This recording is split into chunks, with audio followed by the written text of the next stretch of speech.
Hey guys, I'm back with another action figure review, and this time we're going to take a look at the DC Collectibles Batman the Animated Series Catwoman figure.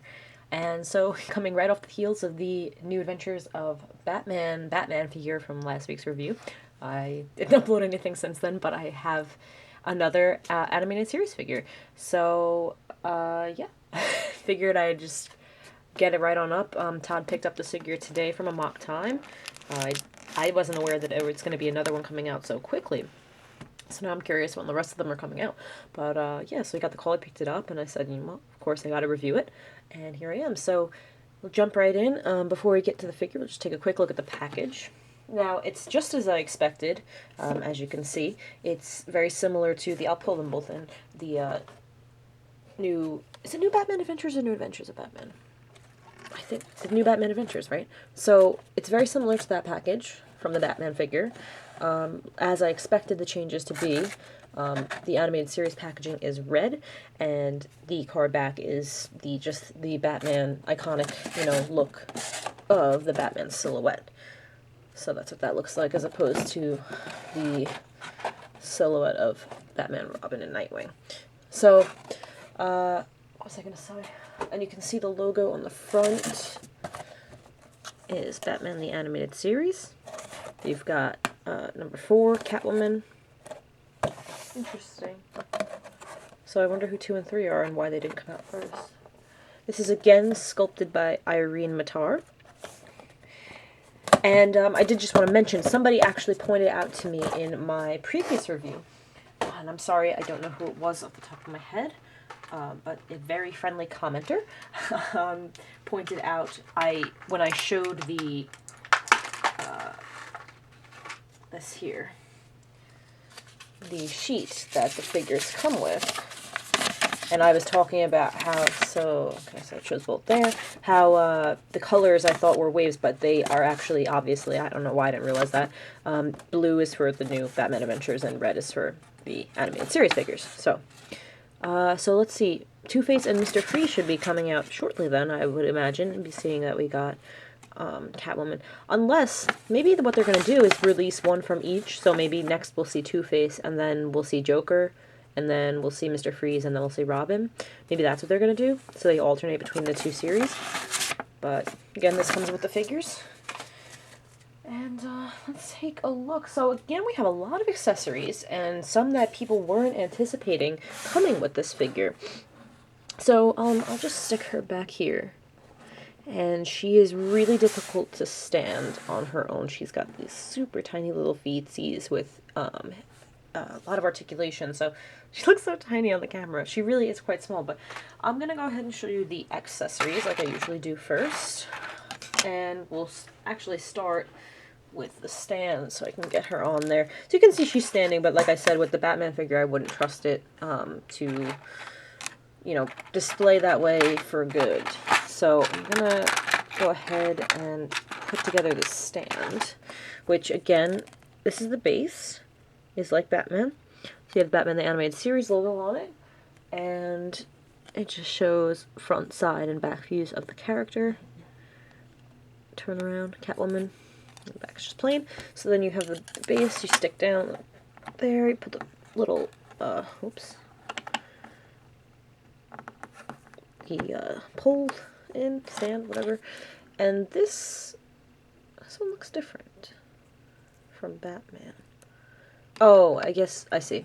So, because she's a smaller character, they put her stand, her grippy thingy is on like poles, so that I guess it will stick out farther so that you can display her properly, because like since Batman's so much wider, his clippy thingy was just like attached to its own thing, I think. So hers is sticks out a little more. Let me see, can you move it? Yeah, so you can move it back and forward as deemed necessary. Interesting. Now, since she doesn't have a cape, like Batman, I just stuck this rod into his cape, and I didn't use the grippy thing. But since she doesn't have a cape, she's gonna kind of need to use it if you really want to support her. Unfortunately, I'm not sure why they didn't just, I guess because their feet are too small for peg holes. but maybe like a peg in the back and then like something. I don't know. These are very intrusive stands. They kind of take away from the display, in my opinion. So, you know, but that's what she looks like with the stand. I feel like she kind of needs it to feel, truly feel like she's being supported, but if you're careful enough, maybe some, if you tighten her ankle joints a little bit and maybe just use some poster tack on the bottoms of her feet, bottoms of her feet, she might be safe enough on a shelf, you know. And if you don't have her high up and you're not concerned about her falling too, you know, too many feet, then you might be okay to put her on the stand on your shelf without the stand. Well, let's take a look at the rest of the accessories we got here. Now, she comes with some additional hands like Batman did, but not quite as many. She's got the two that she has are kind of like openy hands, and then the others that she comes with, she has these two like very ladylike, cat-like hands. They're kind of just nice, like palms that are kind of curled. Really nice. And then these are looking like the ones that are meant to hold her whip. Sorry. So they're kind of, looks like they're grasping. So, those are the hands. Now, she's meant to hold a whip. She must have a whip, right? Yes. So she has a whip. It is all rubber, which is quite nice, actually. Feels, you know, stable but flexible. It's got a little end at the tail at the end. And Todd was showing me how to show you it on the figure. I believe he said she wears it, like, around her waist. So you could kind of do that if you just curl it just the right way and hope that it doesn't fall. He had it. I don't know how he did it. It kind of falls when I do it. Maybe if you hook it into the tail, it'll hold it. Well, anyway, if you play with it, you should be able to make it wrap around her waist. Otherwise, you can put it in her hand. Now, this hand that she comes with doesn't really hold the whip super well. I really do think that it's these hands that are meant to hold it. The sort of grippy one. But this, I mean, she does hold it, so there's that. She also comes with her binoculars, which in the package they're just like this, flat, like a gray blob, and I was like, what on earth is that? And Todd's like, oh, I see, it's her binoculars. So, you know, there you go.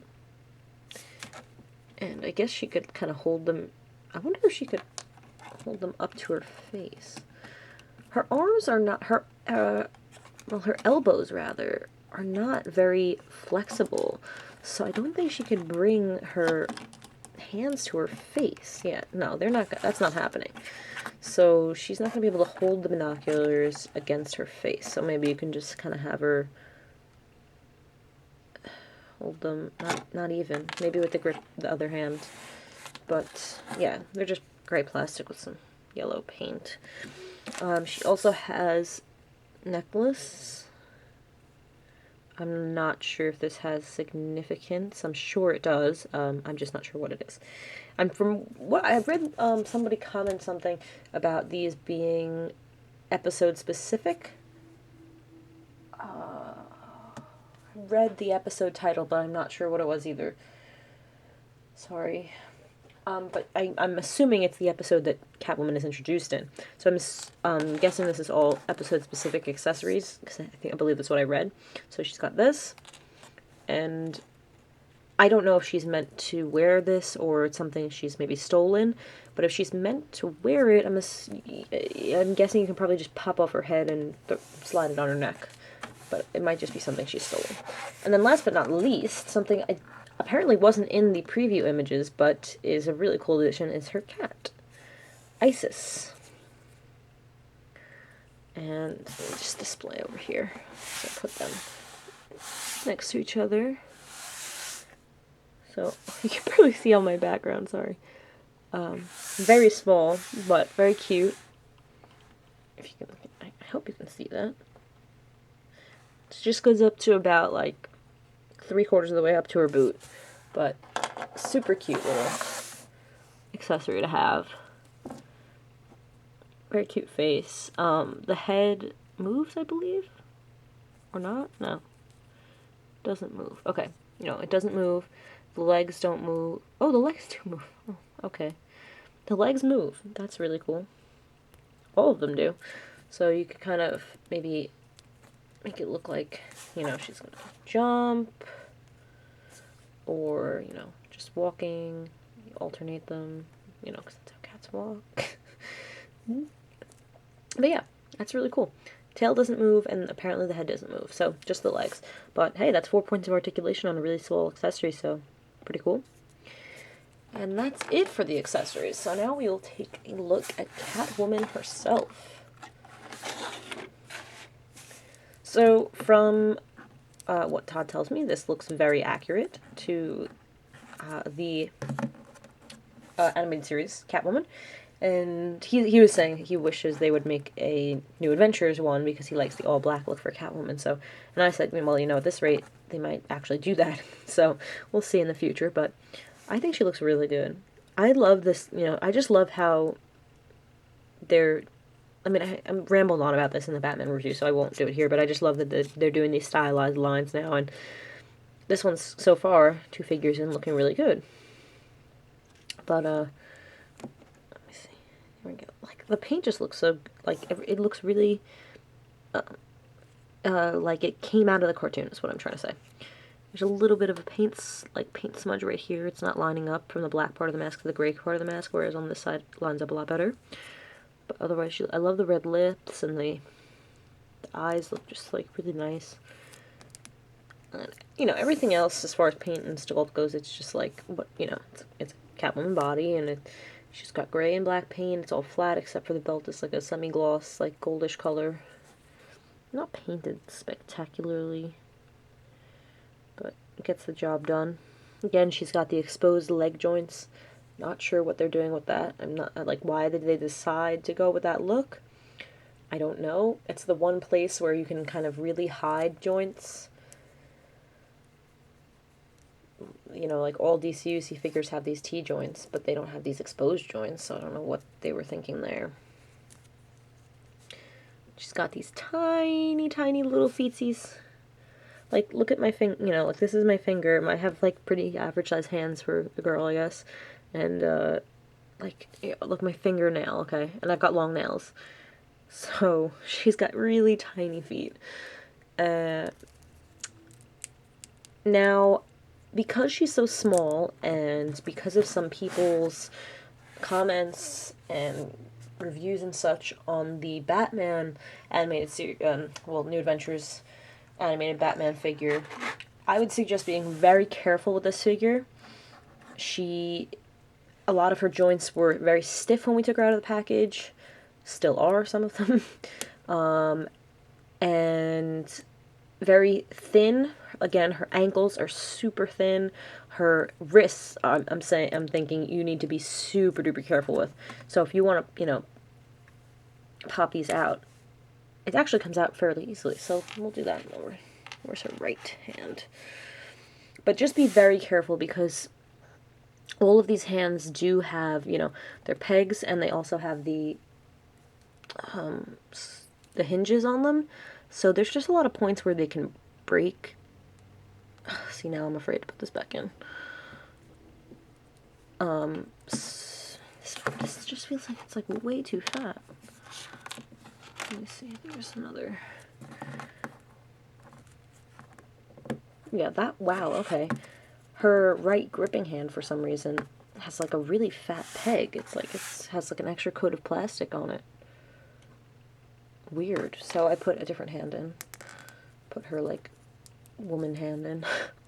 Like, that's a horrible name for it, but it's just what it looks like to me. A very elegant, like, ladylike cat hand. So anyway, so just be very careful when doing that. Be very careful, you know, taking them out of the package. Be careful just moving all the joints the first time.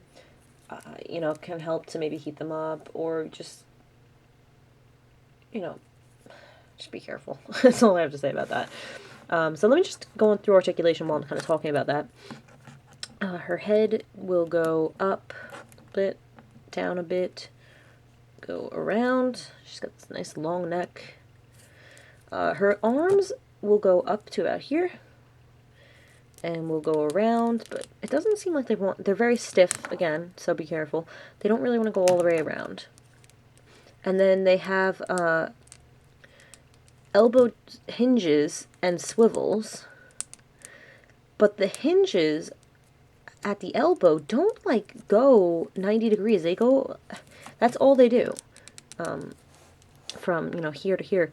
They don't bend any more this way, which is really weird. Like, you know, you can take your hand and, you know, move it all the way to your shoulder, like, as a person. And, you know, like any, like, regular, like, a DCUC figure goes at least 90 degrees. And some figures, you know, I imagine even more, but, like, this one doesn't even go 90 degrees. It's, like, impossible to kind of pose some things the right way like that. But, what, you know, not much you can do about that. But she will go all the way down again. Her wrists, again, have swivels and hinges, because they're pegged in to be changed, and then they have the hinges. No ab or waist articulation, but, you know, she's got a lot of articulation otherwise, and she looks really nice the way she is, so that's fine with me. She has T-jointed hips, obviously, and they go, again, very far like Batman's. Not quite. Actually, Batman has better flexibility than Catwoman. And then they go back. See, she's so stiff in certain places. They go forward, and they're not really going to go back. She's got a little butt there. She has knee joints that will go just about almost 90 degrees. And these boots do swivel. Not that that really gets you anything, but... And then she's got these tiny, tiny ankles that have hinges that go forward and back, and rockers. And they're the weirdest rockers I've seen, because they kind of they rock, like, only side to side, but a lot. Because they're, I mean, you can tell how it works. It's like just basically like a slipper that's pegged in. That's what it looks like. Like, this is a slipper, and it's pegged into her ankle. So it's kind of like the weirdest ankle joint, and I don't know why they're... You know, I'm really thankful that DC Collectibles is finally saying, oh, people want ankle rockers? Great. But they're putting them on the wrong figures. These figures have such tiny feet that they're not going to help anyone to have rockers on them. You know? Like, there's no need for it. But I'm happy that they're trying it, and I hope they try it on figures that can actually use it. Like, I would have loved to have them on, you know, Red Hood and the Outlaws, or whatever, Justice League.